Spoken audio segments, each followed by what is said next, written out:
With Madden 23 coming out earlier today, I knew one of the first things I wanted to do when I got my hands on the new game was a fantasy draft. That's exactly what we're going to be doing here today. We're going to draft a team in franchise mode, we're going to rebuild them, and we're going to try to win a championship.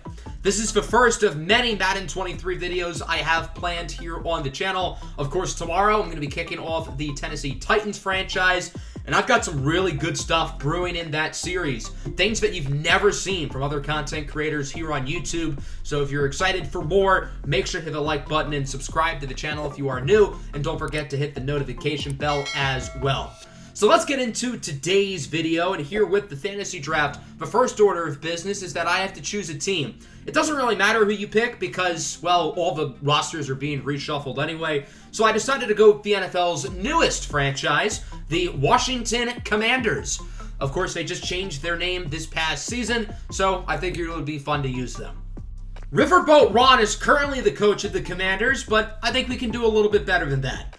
I Chase Young Kids is the new coach of the Washington Commanders for today's video, and I'm not gonna lie, it does look like he actually chases young kids around. This is a pretty scary looking guy. So as we hop into the fantasy draft, keep in mind it is a snake order. So if we have the first pick in the first round, we're gonna have the last pick in the second round. We end up with the 24th overall pick, which is a little bit later than I would have hoped for, but that does mean we get an early second round pick. So there's still a lot of talent here still on the board. The quarterbacks are starting to go off the board, but you still have guys like Tom Brady and Aaron Rodgers at the top. But this is probably going to be more than one season, so I want to draft not just for the present, but also for the future as well. And after thinking about it, I decided to go with Aaron Donald. You need good pass rush in Madden Simulation, and who better than the best pass rusher in all of football? Yes, he is 31 years old, but for a YouTube video that's going to last 2 to 3 seasons, I'm confident he won't really regress too badly. The plus side of having the 24th pick in the first round is that we only have to wait until the 9th pick in the second round. There were a few really good options, but I wanted to focus on running back here because, just like defensive line, you need to have an elite running back in Madden Simulation. It was really between Derrick Henry and Nick Chubb. I ultimately opted for Chubb because we're going to have a whole series starting tomorrow revolving around Derrick Henry. So I figured for today's video, we would show Nick Chubb some love. Now on to the third round. We've drafted one offensive player and one defensive player so far. I decided to go back to the defensive side of the ball and get some more pass rush. I was sort of torn between Rashawn Gary and Max Crosby. They're both pretty much even. Ultimately, I ended up choosing Max Crosby, but I could have gone either way here. Both of them are really talented players. So now we have Max Crosby and Aaron Donald on the defensive line. That's pretty scary. Moving on to the fourth round, a player who I was surprised to see on the board is cornerback Denzel Ward, who I had considered back in the second round. This felt like a no-brainer selection for us. Denzel Ward is going to be our number one corner going forward. Now into the fifth round, I saw another really good young player who really shouldn't have fallen this far, and it's linebacker Roquan Smith. So we've now drafted 2 linebackers, although I think I'm going to run a 4-3. So Roquan Smith will probably stay at linebacker, and Max Crosby is going to move to defensive end. Now we have round 6, pick 9. Nice. We've only drafted one offensive player so far, and I really wanted to add a rookie. I thought about Aiden Hutchinson from my Detroit Lions, but I've already drafted 2 pass rushers so far, so I opted to go in a different direction with cornerback Sauce Gardner from the New York Jets. Sauce Gardner on one side, Denzel Ward on the other. Not gonna lie, that's a pretty frightening cornerback duo. We've still only drafted one offensive player so far with Nick Chubb, so I figured it'd be important to start giving that side of the ball some love. I've had my eye on Frank Ragnow and Creed Humphrey at center the past few rounds, but they both just got picked, so I ended up choosing Corey Linsley instead. He's a little bit older than what I would hope for at 31 years old, but again, I don't think he's going to regress that badly. Centers don't go down as quickly as other positions in this game, so I'm confident he'll be good for the full duration of the video. Now we're finally going to get a number 1 receiver here in round 8. My Lions bias is coming out. I really wanted to draft Jameson Williams, so that's what we're going to do. 6'2", 98 speed. He is the true definition of a Madden glitch. So Jameson Williams is going to be our top receiver, and we're going to give him a buddy here with our next pick in Hunter Renfrow, who really should not have fallen this far. Jameson Williams and Hunter Renfrow are 2 very different players, but I think they're going to complement each other pretty well. So now we've drafted quite a few offensive players here in a row. In the 10th round, I wanted to go back to the offensive line. Looking at these left tackles, the one I'm confident who will be the best within a couple seasons is Andrew Thomas. So he's going to be the pick here going to the Commanders in round 10. We've now drafted 4 straight offensive players, and I see that Malik Willis is going off the board. So now's probably the time to pick a quarterback. I wanted to pick a rookie QB. I was kind of between Malik Willis and Desmond Ridder. With Willis off the board, that makes my choice pretty easy. I could have gone with like a Kenny Pickett or a Matt Corral, but I think Desmond Ridder is going to be a little bit better in Madden, and he's higher rated than both of them, so he's going to be the quarterback here in this video. We've drafted, like 5, 6 straight offensive players. Why not keep it moving with Elijah Vera Tucker from the New York Jets, who's going to slide in at right guard. We've now drafted 3 offensive linemen going into the 13th round. We have not drafted a defensive player in a while, I think since like round 6. So we're going to go back on the defensive side of the ball here, improving the secondary with Jabril Peppers, a talented young safety who can also play in the box at linebacker as well. We're going to use him in quite a few different ways. In the 14th round, I went with Trey Hendrickson. He only has normal development, but he's really good and he's pretty young. So now we've got a fearsome 3-headed monster on the defensive line with Hendricks, Max Crosby, and Aaron Donald. In the 15th round, I went back to the offensive line with Sam Cosmi, who ironically plays for the Washington Commanders in real life. It's not a flashy pick, but he's young, and he'll be a productive starter. I wanted to get our number 3 wide receiver next, and I was looking at a couple of the rookies. I was down to Jahan Dotson and George Pickens, but ultimately I decided to go with NFL Youngboy. That draft day picture literally lives rent-free in my head. So now we have George Pickens, Jamison Williams, and Hunter Renfrow. What an odd receiving corps, but hey, I like it. It's a good group. In the 17th round, I wanted to go back to linebacker, not counting Max Crosby, who I'm moving over to the defensive line. We've only drafted 1 linebacker, so I added Jawan Bentley here, and then with our very next pick, I went back to linebacker, going with the rookie from the Jacksonville Jaguars, Devin Lloyd. I have to point out, it is an absolute crime that he has normal development. I thought he was one of the 10 best players in this draft. He should have a bare minimum star. Then I went with Tyler Smith to round out the offensive line, the first-round pick of the Dallas Cowboys. He's only a 70 overall, but he's 21 years old. In the 20th round, I went for our 3rd corner in Christian Fulton, who we'll get to see quite a bit in the Titans franchise. Another player who absolutely should not have normal development. Madden really disrespected Fulton. I think he's one of the most underrated players in the league. I went back to the secondary with our next pick, getting Jaquan Brisker, the rookie safety from the Bears. So now we've pretty much rounded out our entire secondary. It's a very young group. In the 22nd round, I figured it was time to look at the special teams. Justin Tucker's on the board. Why not pick him here? I wonder if the NFL had a real fantasy draft where Justin Tucker would go, because he's so good, you've got to assume way before the 22nd round.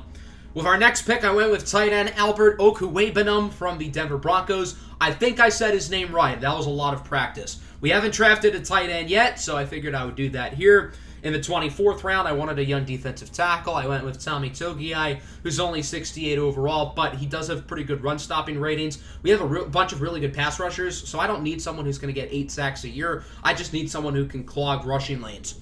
With our 25th pick and our final pick of the day, I went with punter A.J. Cole III. He's the best punter in the game. So now we've drafted our entire starting lineup, plus all of our special teamers. So from there, I didn't feel the need to draft our backups, and I decided to let the CPU do the rest. I really like the way our draft turned out. I think we did a good job of drafting not just star power, but also young players as well. So I think our team will be able to be pretty good right away, assuming Desmond Ridder doesn't suck. And then I think in the long term, as long as these guys continue to develop, I think this team looks really nice for the future.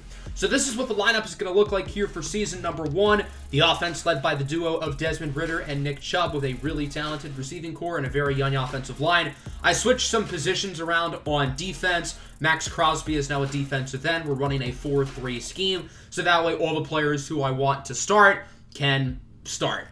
So now we're going to simulate through season number 1. I think this is a pretty good team, certainly playoff caliber if all goes well. But to my surprise, we ended up going 13-4, which is good enough for the number 1 seed in the NFC, meaning that we have a first-round bye. I thought I drafted a good team, but I did not know they were this good.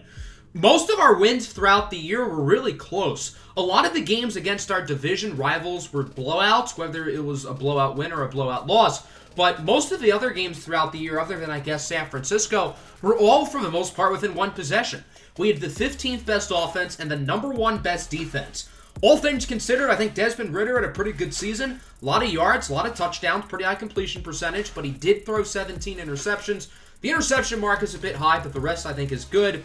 Nick Chubb nearly ran for 1,500 yards doing Nick Chubb-type things. We had 2,000-yard receivers with Hunter Renfrow and George Pickens, each going for over 1,200 yards apiece. Jameson Williams and Albert O were also pretty solid. The offensive line was honestly quite good. And then the defense was really productive as well, particularly the pass rush. 20.5 sacks for Aaron Donald, 15 for Max Crosby, 11.5 for Trey Hendrickson. That's 3 players with double-digit plus sacks. The secondary was good with 3 interceptions for Sauce and Peppers. Justin Tucker only missed 2 kicks all season. And we ended up taking home some awards as well, with George Pickens winning the NFC Offensive Rookie of the Year. Aaron Donald also took home the Best Defensive Lineman, although he did not win Defensive Player of the Year. He ended up getting snubbed, finishing in 3rd behind DeMarcus Lawrence and TJ Watt. So as we simulate to the divisional round, our opponent will be the New Orleans Saints, who are a pretty talented team. At quarterback, they, just like us, have a rookie in Malik Willis, whose numbers are really similar to Desmond Ridder. He threw a lot of yards, a lot of touchdowns, and a lot of interceptions. So we're going to hop into this game and simcast it. If it's close, we're going to play. If not, then we're not going to play. Before we get into the game, though, I do want to look at Madden's presentations for this year because they did change it. I know we give EA a hard time every year, and deservedly so, but at least Madden is always fresh with the pregame presentation, and they always change it, and I think this year it actually looks really good. Let me know what you think of it down below in the comment section, but I think this year's pregame presentation is honestly the best it's been in quite a while. So we're going to hop into this game here against the Saints with an NFC Championship spot on the line. Desmond Ridder and the Washington Commanders against Malik Willis and the New Orleans Saints, 2 of the top rookie quarterbacks in this year's draft. Some people had them ranked as the top quarterbacks in this class, ahead of guys like Kenny Pickett. So, as I said earlier, we're going to simcast through the entire game. I definitely want to hop in and play a little bit at some point in the video. If it's close here, we're going to do it in this game. And we start off pretty well with an early touchdown in the first quarter. We lead 14-3. That's the exact start we needed. Hopefully we can keep it going here in the second quarter. New Orleans answers with a score of their own. They score another touchdown and take the lead. We would answer back with a touchdown, 21-17. Pretty competitive game here in the first half. The Saints started slow, but they've marched back in it. The Saints score a touchdown early in the third. They're going to add a field goal. Not a great quarter for us. We are down by 6, but we do the ball in the red zone, and we take the lead, 28-27. Big touchdown. So now it's time for the defense to make a play. We're doing a good job on early downs, but we're struggling on third downs. The Saints are converting at a high level. They score a touchdown, but they don't get the 2-point conversion. So it's a 5-point game. The offense does nothing. The defense has to get a stop here, and it's not looking good. The Saints are moving down the field very well. They score a touchdown. They lead by 12. It's not looking good. I don't think we can come back. Interception by Noah Igbinoghene. That's going to wrap it up. The Saints upset the Commanders here in the divisional round, 40-35. We did score a late touchdown, but it didn't really matter. Overall, I still think this was a really successful first season. We won 13 games. We got the #1 seed. We saw a lot of our young guys really play well. It's unfortunate we didn't win here in the postseason, but luckily this is not a one-year fantasy draft challenge. I planned to look 2 to 3 years down the line. Desmond Ridder wasn't that bad. I don't think he's the reason we lost. Albert Okwuegbunam was great. And then look at the pass rush. We got literally like 10 or 11 sacks. Crosby with 4, Donald with 3, and Hendrickson had 2.5. We got to Malik Willis a double-digit amount of times and still lost. Ultimately, the Saints made the Super Bowl, but they lost to Justin Herbert and the Kansas City Chiefs. So the Chiefs get another ring with Herbert. That brings us to the offseason. We have a few big players to re-sign with Max Crosby, Trey Hendrickson, and Sauce Gardner. Usually with fantasy drafts, players' contracts are adjusted based on when they get drafted. So I don't know why these 3 players are free agents, but okay. Re-signings are a lot different this year. I wanted to make sure these 3 players were brought back. I'm willing to give them super player-friendly deals because we have a lot of cap space and we don't need all this money. We brought back Hendrickson. We brought back Crosby. We're going to do the same offer here for Sauce Gardner. He said no. So Sauce Gardner is going to be a free agent. but not for long. We're going to franchise tag him. I know it's a $20 million tag, but there's nobody else here who I really wanted to re-sign, and we have plenty of money, so I don't think it's that big of a deal. The free agency class is pretty solid. There are some somewhat big names in here. Of course, free agency is a lot different this year with the motivations. I wanted to go after David Bakhtiari. He's the big fish, so I figured why not. 4 years for nearly 30 a season. That's a lot of money. Along with Bakhtiari, there's also rookie Ike Ekwonu, who isn't quite as good, but he'll be really good in the long term. I offered him a big contract, and then I see Brian Burns in here. How can I say no? You're talking about a pass rush with Trey Hendrickson, Max Crosby, Aaron Donald, and Brian Burns. So those are the 3 players I decided to offer after simulating the first week in free agency. Bakhtiari signed with Dallas, Brian Burns signed with us, and Ike Ekwonu has not signed anywhere yet. So far we've gotten 1 of 2. I decided to up the offer for Ekwonu. I figured he was the only other player we were going after, so I might as well, especially since we didn't get Bakhtiari, and then he would end up accepting. So Brian Burns and Ike Ekwonu are now on the team. That'll bring us to the NFL Draft. We have the 28th pick in the first round. Also keep in mind we do not have a day 2 pick because Washington traded those picks prior. I wanted to see how hard it was to trade up, so I ended up making a move with the Steelers to go from 28 to 13. I gave away a future 2 and a current 4. The top 2 players on the board with the 13th pick are quarterbacks. There's Adam Freeman and Deion Hills. I wasn't going into this draft planning on picking a quarterback. I was more than good with sticking with Desmond Ridder for another year, but the more I thought about it, the rest of the roster is really good, and with only having normal development, I don't know how much better Ridder's going to get. So I ultimately decided to select Deion Hills. I thought both of the quarterbacks were pretty equal in talent, so it didn't really matter, but ultimately I liked Hills a little bit more, so he ended up being the selection. We only had 3 other picks. Neither of them were super notable, but Hills comes in as a 74 overall. He does have hidden development, and his numbers look pretty good across the board. The other quarterback I considered, Adam Freeman, is also a 74. He got drafted by the LA Chargers. So now going into the season, we don't need 2 quarterbacks. The first order of business is that we're going to be trading away Desmond Ridder because we just don't really need him. I wanted to find a team who was green for him. I believe there were 4, and I ultimately traded him to the Titans along with 2 third-round picks for Chauncey Gardner-Johnson to get as an upgraded safety. Jaquan Brister's good, but he's better. I tried doing some experimenting. I wanted to get Justin Jefferson. It didn't work out. We weren't even close. I threw Jamar Chase in, and it worked. So the trade is Sam Cosmi, Hunter Renfrow, and a first-round pick. I know that seems like a lot. I didn't realize that trade was going to be accepted, but you know what? Why not? Welcome to the team, Jamar Chase. So as we go into the second season of the video, the team looks a little bit different. We have a new quarterback with rookie Deion Hills. We've upgraded a receiver, replacing Hunter Renfrow with Jamar Chase. And we've added Ike Ekwonu to the offensive line. The defense is a little bit better as well with the addition of Brian Burns and Chauncey Gardner-Johnson. I ended up sliding Trey Hendrickson inside. He'll play defensive tackle alongside Aaron Donald. We ended up going 12-5 here in year number 2, which got us a wild card spot because Dallas finished a game ahead of us at 13-4, which was good enough for the number 1 overall seed. So we're going to be the 5 seed again with the 15th best offense and the number 1 defense, just like last year. Deion Hills had a pretty good season, 4,200 yards. He has superstar development. That's pretty good. His 36-11 touchdown to interception ratio is also pretty good. Nick Chubb led the league in rushing yards with nearly 1,800. Jamar Chase had nearly 120 catches for over 1,400 yards. Pickens and Albert O also had double-digit touchdowns. And then the defense was great again, particularly the pass rush. 21 sacks for Donald, 20.5 for Burns, 10.5 for Crosby. That's over 50 between just the 3 of them, which is wild. Aaron Donald did win Defensive Player of the Year this year. Nick Chubb won the best running back. Elijah Vera Tucker took home the best offensive lineman. And Aaron Donald obviously won the best defensive lineman.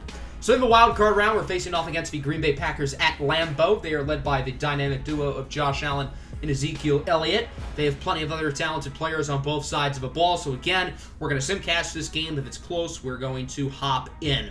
We didn't win a playoff game last year. We were upset early by the Saints, so hopefully we can set the tone strong here, although it's a pretty close start, 14-7. We had the lead after the first quarter, but the Packers are moving down the field pretty nicely. Sure enough, they would end up adding a field goal. We would score touchdowns back-to-back, and then we would almost add another one late in the first half. The offense is playing out of their minds right now. Hopefully we can keep it going here in the second half. We're now up by 14 points. The Packers aren't out of it, but they're not looking good at the moment. They've got to score here to get back in the game. They don't. They would quickly get the ball back, and they would do so. We would then add a safety, and from there, it doesn't look like Green Bay can come back. 36-24, the Washington Commanders win it.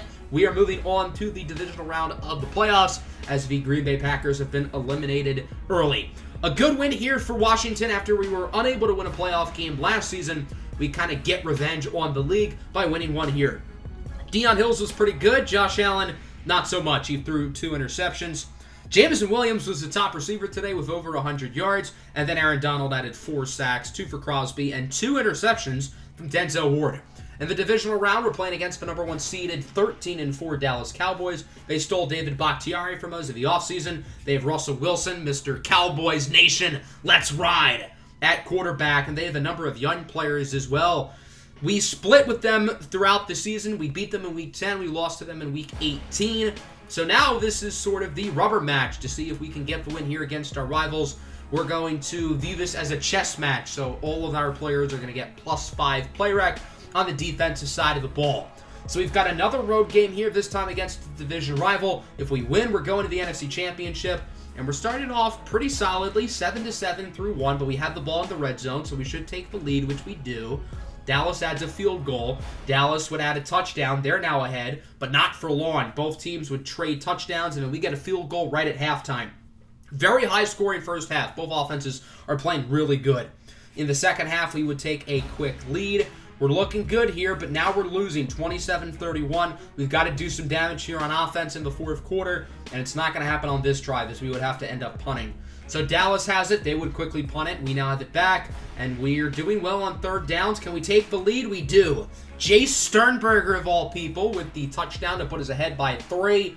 Now it's time for the defense to make a play. We forced a turnover. We would kick a field goal, and now we're up by 6. Cannot let Dallas find the end zone. They would have to punt it. So at this point, it's really not looking good for Dallas. But our offense was stopped. So they get the ball with 2.5 minutes. I figured now would be the time to hop in. Get a stop on defense. First play of the drive. Wilson drops back to throw it. He's intercepted. It's Christian Fulton with the interception. My first play of actual gameplay in Madden 23 is an interception from Christian Fulton. Hopefully a sign of things to come, with him being a huge piece in our Titans franchise. A huge play there by Fulton, and now it's up to the offense to choose from clock and finish the game. 3rd and 4, Hills goes short. It's caught by George Pickens. He gets 11. That'll force Dallas to call their second timeout. Huge play for the offense, and then 2nd and goal here at the 2, looking to punch it in for the game. It's caught for a touchdown by Jamar Chase, who's got a gritty in the end zone. I really like the new touchdown graphic. And hey, the gritty from Chase is pretty cool as well. That would pretty much ice the game. We're up by 12 now. I can't see Dallas coming back. We did not convert a 2-point conversion. Dallas scores a late touchdown, but it's not going to matter. We win this one 43-38. A lot of offense, a ton of high-scoring games so far in the sim. A common theme I've noticed in Madden 23 is that the passing numbers are a little bit inflated. They just seem to be too high. Look at this, 463 passing yards from Russ and 368 from Hills. Both teams didn't run the ball very well, but they scored a lot of rushing touchdowns with 3 apiece. Jamar Chase was the top receiver, 13 for 175 in the game-winning score. We had 5 total 100-yard receivers in this game from both sides. 3 sacks for Chase Young, and the interceptions by Fulton and Ward will push us into the NFC Championship game against Derrick Henry and the Seahawks. We're going to see a lot of Derrick Henry these next few months with the Titan series. At quarterback, they have Jameis Winston, of all people. I think we're definitely better than this team. I don't want to overlook them, but I think this is a game we certainly should win. We would start off pretty well with a touchdown. We lead 7-3, make it 14-3. Perfect first quarter for the most part. Hopefully we can keep it going here in the second. We would add another touchdown off of a turnover, 21-6. Now it's 28-6. Seattle added another field goal late, but they're still down by 19 going into halftime. It's really not looking good for them. They would add a couple more field goals. It is a 2-score game. I guess they're not technically out of it. If we score another touchdown, we'll be good, and that's exactly what happens. I cannot see them coming back anymore. 41-21, the Commanders are going to the Super Bowl. Big win here against the Seahawks in Seattle, who apparently have Robert Saleh as their head coach. I did not know we were doing a fantasy draft of coaches as well, but I digress. A big win for the rookie quarterback, Deion Hills, who gets to play in the Super Bowl as a rookie. Pretty cool. Hills outperformed Jameis Winston. Nick Chubb had a pretty solid day on the ground. Nobody really stood out in the pass game, but it looks like our pass rush was really good again. Aaron Donald got to the quarterback 4.5 times. I think Denzel Ward has 4 interceptions through the playoffs so far. He's been really good. So in the Super Bowl, we'll face off against either the Bills or the Browns, and it's going to be the Cleveland Browns who defeated Buffalo narrowly in the AFC Championship 37-32. So the 2 5 seeds face off in the big game. The Browns are led by quarterback Joe Burrow. They're a pretty talented team, but I think we're better than these guys. I think this is a game that, at least on paper, we have no business not winning. This is Super Bowl 58 here in Las Vegas. The Super Bowl pregame presentation looks a little bit different. You can see the Lombardi Trophy there in the background. We're also going to get to see if they've changed the Super Bowl postgame presentation as well. Hint, hint, the answer is no. Shocker, am I right? So we've got the Cleveland Browns as the only team in our way from becoming Super Bowl champions here in the second year of this rebuild. The team is ready to go. We've won 3 road playoff games so far against all higher-seeded teams. Can we beat the Browns here in the Super Bowl? The game would start off pretty bad. Actually, really bad. Actually, really, really bad. It's 17-0 after the first quarter. Not good. We would score a touchdown quickly in the second. It's now 20-7. Come on, offense. Give us something. And no, we're down by 13 points. It's really not looking good. We're not out of the game, but we're not looking good right now. We score a touchdown. We score another touchdown. We're winning. Oh my God, we're winning. 21-20, and we had the ball. Starting the fourth quarter, what a colossal choke from the Cleveland Browns. Can we add another touchdown? We do. 28-20. Time for the defense to clutch up. That's exactly what they do. We have all the momentum. We've been dominating since the first quarter. Cleveland's trying to move it down the field. They cannot. Under 3 minutes to go. We're going to hop in and try to chew some clock. From the 5-yard line, 3rd and 11, play action fake. Hill scrambles to the right, and his pass is incomplete. He was under a lot of pressure, hoping Jamison Williams would get open. So the Browns offense comes back. Can Joe Burrow lead his team down the field? The Browns need a touchdown and a 2-point conversion to tie the game up. From the 44-yard line with all 3 timeouts, short throw to the tight end. He breaks his way for a first down, gaining 11. Good start for Cleveland, 3rd and 5. Burrow heaves it up for the end zone. It's picked off. Jabril Peppers with the interception. It's caught at the 1, which isn't ideal, but that's better than the Browns having the ball. We do have to get out of safety zone, and if anyone's going to do it, it's going to be big number 24, Nick Chubb, who runs for a first, getting 14 yards, forcing the Browns to use a timeout. Another first down officially ices the game. Nick Chubb with clear rushing room up the middle. What a stiff arm! An emphatic end of the game from Nick Chubb as he puts a defender on his back, and the Washington Commanders have won the Super Bowl here in year 2 of the rebuild. After getting the number 1 seed last year and losing in the divisional round, we draft a rookie quarterback, we trade away Desmond Ridder, and it leads us to a championship. Deion Hills, the 22-year-old out of Illinois State, of all places, is the one who leads the charge and commands us to a Super Bowl. I'm sorry, that was a horrible pun, but you're going to have to roll with it. The post-game presentation is not different at all. The only difference I'm noticing is that the players on the little Super Bowl float are still wearing helmets, which makes no sense because they don't wear helmets here in real life. So I don't know why Madden would give the players helmets here when they didn't wear helmets on the Super Bowl float last year. I know it's nitpicky, but still, that seems like an odd change.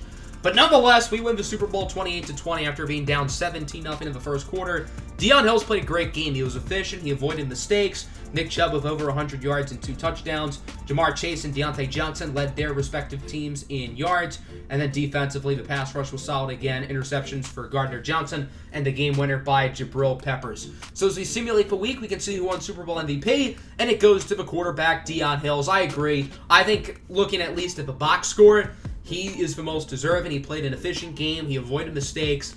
And he is the Super Bowl MVP. So that's going to wrap up the video. Our first video here in Madden 23. I had a lot of fun. I know I've only been playing the game for a few hours, but I've really enjoyed it so far. I'm excited for more Madden 23 stuff in the future. Along with the Titans franchise, I've got some other stuff planned. Let me know what other types of videos you'd like to see down below in the comment section. Make sure to hit the like button again and subscribe if you are new. Peace out.